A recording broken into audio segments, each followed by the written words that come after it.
ദേശീയപാതയിൽ രാജ്യത്തെ തന്നെ ഏറ്റവും നീളം കൂടിയ ഉയരപാതയുടെ നിർമ്മാണത്തിലാണ് ഗർഡർ തന്നെ നിലം പൊത്തിയത്. ഒരു സുരക്ഷയും ഒരുക്കാതെ ഗതാഗത നിയന്ത്രണങ്ങൾ പാലിക്കാതെ നടത്തിയ നിർമ്മാണത്തിന്റെ രക്തസാക്ഷിയാണ് ഹരിപ്പാട് പായിപ്പാട്ട് സ്വദേശി രാജേഷ്. തമിഴ്നാട്ടിലെ അംബാസമുദ്രത്തിൽ നിന്നും മുട്ടയുമായി ആലപ്പുഴയിലേക്ക് വന്ന പിക്കപ്പ് വാന്റെ പുറത്താണ് താഴെ വീണ 2 ഗർഡറുകളിൽ ഒന്ന് കുത്തിയിരുന്നത്. കൃത്യം ഡ്രൈവർ ക്യാബിന് മുകളിൽ. പുലർച്ചെ 2:40 അപകടം. ഉയരപാതയിൽ ടോൾ ഗേറ്റ് സ്ഥാപിക്കുന്ന ഭാഗത്താണ് അപകടം സംഭവിച്ചത്.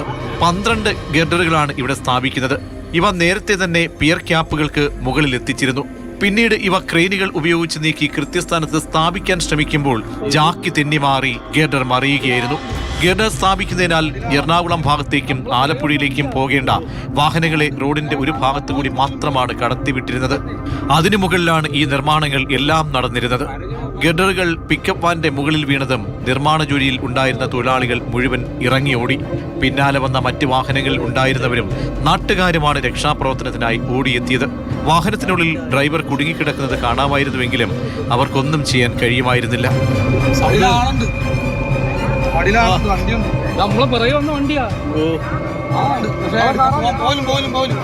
പിന്നാലെ പോലീസും ഫയർഫോഴ്സും സ്ഥലത്തെത്തിയെങ്കിലും അവരും നിസ്സഹായരായി. കരാർ കമ്പനിയുടെ തന്നെ ക്രെയിൻ കൊണ്ടുവന്ന് വാഹനത്തിന് മുകളിൽ വീണ ഗർഡർ എടുത്തു മാറ്റിയ ശേഷമാണ് രാജേഷിന്റെ മൃതദേഹം പുറത്തെടുക്കാൻ കഴിഞ്ഞത്. അപ്പോഴേക്കും അപകടം നടന്ന് 3.5 മണിക്കൂറോളം പിന്നിട്ടിരുന്നു.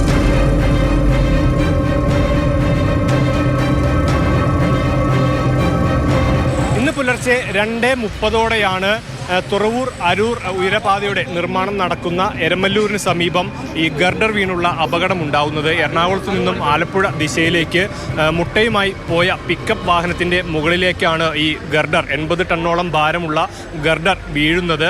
ഈ വാഹനം ഓടിച്ചിരുന്ന രാജേഷ് എന്ന വ്യക്തി സംഭവ സ്ഥലത്ത് വച്ച് തന്നെ മരണം സംഭവിച്ചിരുന്നു. ഏതാണ്ട് മണിക്കൂറുകൾ നീണ്ട ഒരു പരിശ്രമത്തിന് ഒടുവിലാണ് ഈ രാജേഷിനെ ആ വാഹനത്തിൽ നിന്നും പുറത്തെടുക്കാൻ സാധിച്ചത്. ഈ ഹൈഡ്രോളിക് ജാക്കി, ഈ ഗർഡർ മുകളിലേക്ക് കയറ്റുന്ന അത് സ്ഥാപിക്കുന്ന ഈ ഹൈഡ്രോളിക് ജാക്കിയുടെ തകരാറ് മൂലമായിരുന്നു ഈ ഒരു അപകടം എന്നാണ് ഈ സ്ഥലത്തെത്തിയ കളക്ടർ പറഞ്ഞത്. കൂടാതെ ഈ ജോലികൾ നടക്കുമ്പോൾ ഗതാഗതം കർശനമായി നിയന്ത്രിക്കണം എന്നൊരു നിർദ്ദേശം നൽകിയിരുന്നതായും കളക്ടർ പറഞ്ഞു. നമ്മുടെ സാറിന് നമ്മൾ ഇത് സമയത്ത് വാഹനം ട്രാഫിക് സ്റ്റോപ്പ് ചെയ്യുമായിരുന്നു. സ്റ്റോപ്പ് ചെയ്യാൻ ഡയറക്ഷൻ കൊടുത്തിട്ടുണ്ടായിരുന്നു. എന്താണ് സംഭവിച്ചത് നോക്കാം. ഒരു വണ്ടി വാഹനം വന്ന് കയറിയത് സംഭവിച്ചതെന്ന് പറഞ്ഞാൽ അവർ പറയുന്നത് കയറ്റുന്നതിന് സമയത്ത് ഒരു ജാക്കി തന്നെ മാറി എന്നുള്ളതാണ് അവർ പറയുന്നത്. അലംഭാവം ഉണ്ടെങ്കിൽ നമ്മളത് പരിശോധിക്കും, ഉണ്ടോ ഇല്ലെന്ന് ഇപ്പൊ പരിശോധിക്കണം. എന്നാൽ ഈ ഗതാഗതം നിയന്ത്രിച്ചിരുന്നു എന്നാണ് ഈ കമ്പനി നിർമ്മാണ ഏറ്റെടുത്ത് നടക്കുന്ന അശോക ബിൽഡ്കോൺ കമ്പനിയുടെ പ്രതിനിധി ഇവിടെ എത്തിയപ്പോൾ പറഞ്ഞത്. ഇത് ഈ സംഭവ സ്ഥലത്ത് തടിച്ചുകൂടിയ ജനങ്ങൾക്കിടയിൽ വലിയ പ്രതിഷേധത്തിനിടയാക്കി. ഇവരുമായി തർക്കത്തിലേക്ക് വരെ കാര്യങ്ങൾ പോകുന്ന ഒരു സാഹചര്യമുണ്ടായിരുന്നു. അതിനടിയിൽ ബിയറിംഗ് വെക്കേണ്ട ഒരു ടൈമുണ്ട്. ആ ടൈമിനുള്ളിലാണ് ഇത് സംഭവിക്കുന്നതാണ് രാത്രിയിലാണെങ്കിൽ ഇത് ഇങ്ങനെ നടന്നിട്ടുള്ളത് നമ്മളത് ചെയ്തതാണിത്. റെയിൽവേ അതോറിറ്റിയുടെ അനാസ്ഥയുണ്ട് ഇതിനകത്ത്. പിന്നെ ഈ വർക്ക് ഏറ്റെടുക്കുന്ന കോൺട്രാക്ടറുടെ അനാസ്ഥയുണ്ട്. ഇപ്പം ഞാൻ കൺസ്ട്രക്ഷൻ ഫീൽഡിൽ ഗൾഫിലും ഈ ഇന്ത്യയുടെ പല ഭാഗത്തും ജോലി ചെയ്തിട്ടുള്ള വ്യക്തിയാണ്. നമുക്ക് ബ്ലൈൻഡായിട്ട് നമുക്ക് നമ്മുടെ കൺമുമ്പിൽ തന്നെ കാണാൻ പറ്റും. ഒരു സ്പോട്ടിൽ ചെന്ന് കഴിഞ്ഞാൽ 1000 സേഫ്റ്റിയിൽ വീഴ്ചകൾ. ഏതായാലും സംഭവത്തിൽ പോലീസ് അശോക ബിൽഡ്കോൺ കമ്പനി ജീവനക്കാർക്കെതിരെ നരഹത്യക്ക് കേസെടുത്തിട്ടുണ്ട്. ഒരു തരത്തിലുള്ള ഒരു സുരക്ഷാ ക്രമീകരണങ്ങളും ഉണ്ടാകാതെയാണ് ഈ നിർമ്മാണ ജോലികൾ പുരോഗമിച്ചത് എന്നാണ് ഇപ്പോൾ പോലീസ് എഫ്ഐആറിൽ പറയുന്നത്. ദേശീയപാത നിർമ്മാണം പരിപൂർണമായി നാഷണൽ ഹൈവേ അതോറിറ്റി ഓഫ് ഇന്ത്യയാണ്. ദേശീയപാത നിർമ്മാണവുമായി ബന്ധപ്പെട്ട വിഷയങ്ങൾ അതാത് ഘട്ടത്തിൽ സ്റ്റേറ്റ് ഗവൺമെൻറ് ശ്രദ്ധയിൽപ്പെടുത്താറുണ്ട്. വളരെ ഗൗരവമേറിയ പ്രശ്നമാണ് ആലപ്പുഴ തുറവൂരുണ്ടായത്. ഇത് സംഭവിച്ച ഉടനെ തന്നെ സംസ്ഥാന government national highway authority of ഇന്ത്യയുടെ ശ്രദ്ധയിൽപ്പെടുത്തി അടിയന്തരമായി ഇടപെടണം എന്ന് പറഞ്ഞിട്ടുണ്ട്. എവിടെയൊക്കെയാണോ വീഴ്ച അത് പരിശോധിക്കണം. മേലിൽ ആവർത്തിക്കാത്ത നിലയിൽ ഇടപെടേണ്ടതുണ്ട്.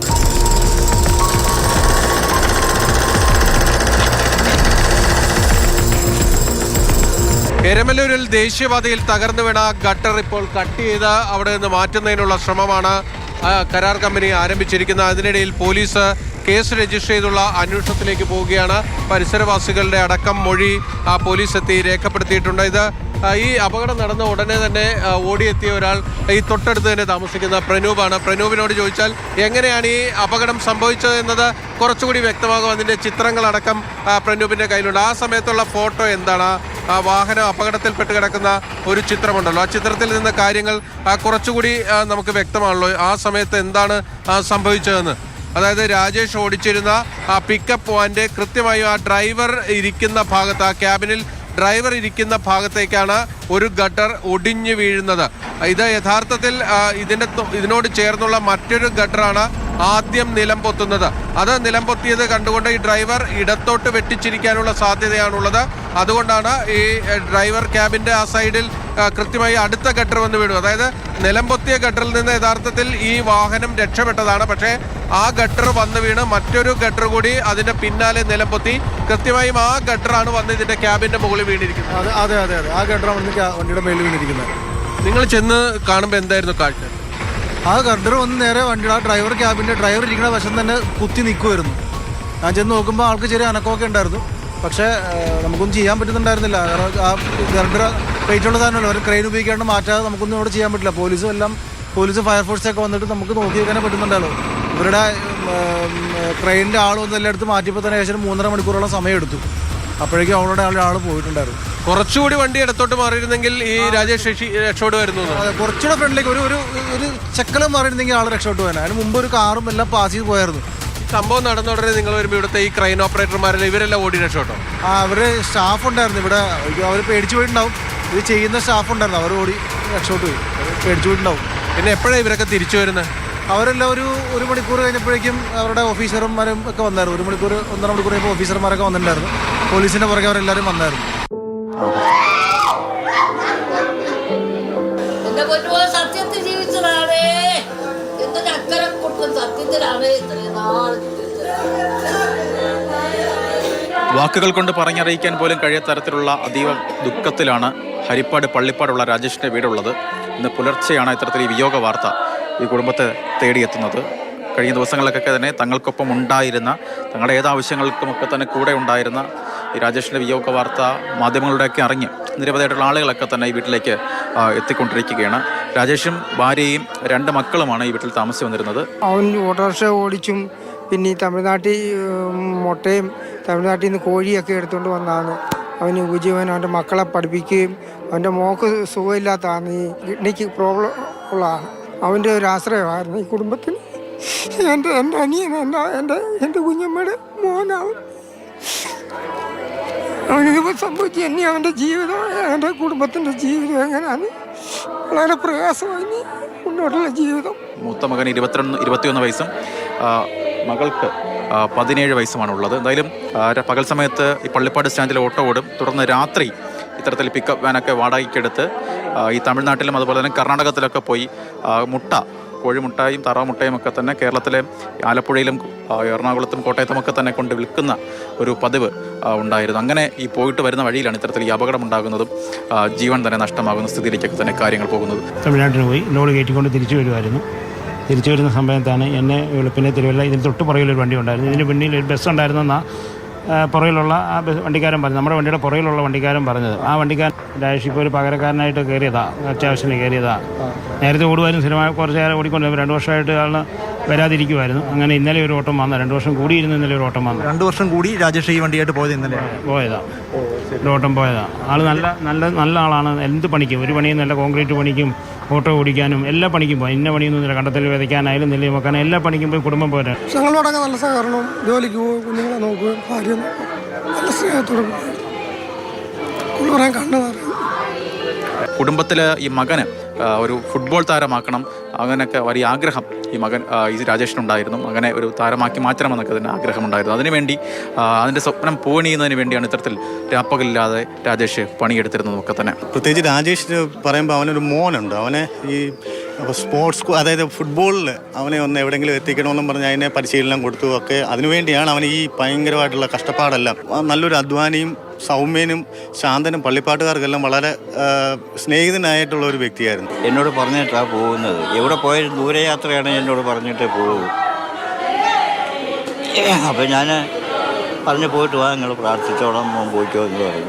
9:45 വിളിക്കുമ്പം അങ്കമാലി കഴിഞ്ഞെന്ന് പറഞ്ഞു. പിന്നെ വിളിക്കുന്നത് 10:30, 10:45 വിളിച്ചപ്പം ഫോൺ ഔട്ടാ.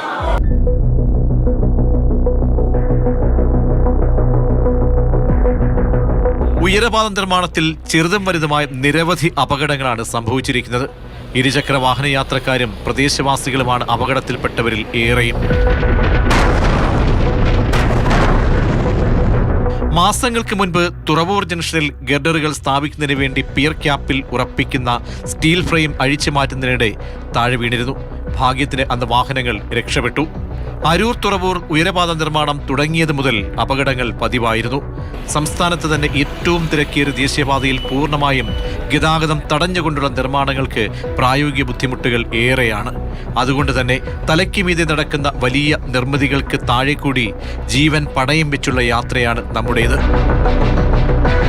രാജ്യത്തെ ഏറ്റവും നീളമേറിയ ഉയരപാതയുടെ നിർമ്മാണമാണ് അരൂര് മുതൽ തുറവൂര് വരെ നടക്കുന്നത്. ഈ ഉയരപാതയുടെ നിർമ്മാണം ആരംഭിച്ചത് മുതൽ അപകടങ്ങളും മരണങ്ങളും ഇവിടെ പതിവാണ്. ഒരു 50-ൽ താഴെ മരണങ്ങൾ ഈ ദേശീയപാതയുടെ ഈ എലിവേറ്റഡ് ഹൈവേയുടെ നിർമ്മാണമായിട്ട് സ്റ്റാർട്ട് ചെയ്ത സമയം മുതൽ ഇതുവരെ ജീവൻ പൊലിഞ്ഞിട്ടുണ്ട് അത്രയും പേരുടെ. അത് പലപ്പോഴും നമ്മുടെ ഇതിൻ്റെ വർക്കിൻ്റെ അനാസ്ഥ കൊണ്ടൊക്കെയാണ്. ഇപ്പോൾ ഈ സംഭവിച്ചതും അങ്ങനെ തന്നെയാണ്. ഇതിനു മുമ്പ് പിന്നെ ഇവരുടെ ഒരു വലിയൊരു ഫ്രെയിം വീണിട്ടുണ്ട്. പക്ഷെ അന്ന് ദൈവാനുഗ്രഹം കൊണ്ട് ആർക്കും അപകടങ്ങളൊന്നും സംഭവിച്ചിട്ടില്ല. അത് തുറവൂര് വെച്ചിട്ടായിരുന്നു.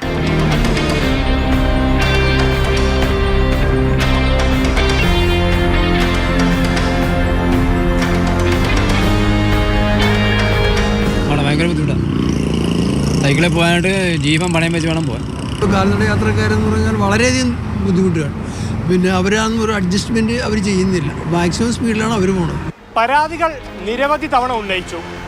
പക്ഷേ ഒരു ചെവിയിലൂടെ കേട്ട് മറു ചെവിയിലൂടെ വിടുന്നതല്ലാതെ വേണ്ട നടപടികൾ സ്വീകരിക്കാൻ ബന്ധപ്പെട്ടവർ ഇതുവരെ തയ്യാറായിട്ടില്ലെന്ന് നാട്ടുകാർ പറയുന്നു. എത്ര ആൾക്കാരെ ജീവനും പോകുന്നത്, അതൊക്കെ ഒന്ന് ചെയ്യാൻ പറ. നിങ്ങൾ അധികാരികളെ എടുത്ത് പറഞ്ഞാലൊന്നും അവരൊന്നും അംഗീകരിക്കുന്നൊന്നുമില്ല. വണ്ടികളിൽ പല പല ആക്സിഡന്റുകൾ സംഭവിക്കുന്നു. ഇപ്പൊ ഇവരുടെ വർക്ക് നടക്കുന്ന സമയത്ത് തന്നെ കോൺക്രീറ്റുകൾ വീണ് അപകടങ്ങൾ ഉണ്ടാകുന്നുണ്ട്. ഇതൊന്നും ഇവർ ശ്രദ്ധിക്കുന്നില്ല. സേഫ്റ്റി മെഷേഴ്സിലൊക്കെ വളരെ ഗുരുതരമായിട്ടുള്ള കൃത്യവിലോപം തന്നെ ഉണ്ടെന്ന് പറയാം. കാരണം രാവിലെ ഇവിടെ സൂപ്പർവൈസർ വന്ന് വർക്ക് അസൈൻ ചെയ്ത് കൊടുക്കണം ഞാൻ കാണാറുണ്ട്, ഒരു മീറ്റിംഗ് പോലെ. അപ്പോൾ അത് കഴിഞ്ഞാൽ പിന്നെ ഉത്തരവാദിത്തപ്പെട്ട ആൾക്കാരെ അപൂർവമായിട്ടേ കാണാറുള്ളൂ. കാരണം ഇത്രയും വലിയ ഒരു വർക്കാണ് നടന്നു പോകുന്നത്, വളരെ വലിയൊരു വർക്കാണ്. അപ്പോൾ അതിൻ്റേതായിട്ടുള്ള സേഫ്റ്റി മെഷേഴ്സ് എല്ലാം ഇവർ പാലിച്ചുകൊണ്ട് വേണം ചെയ്യാൻ. പക്ഷേ പലപ്പോഴും അങ്ങനെ നമുക്ക് തോന്നാറില്ല.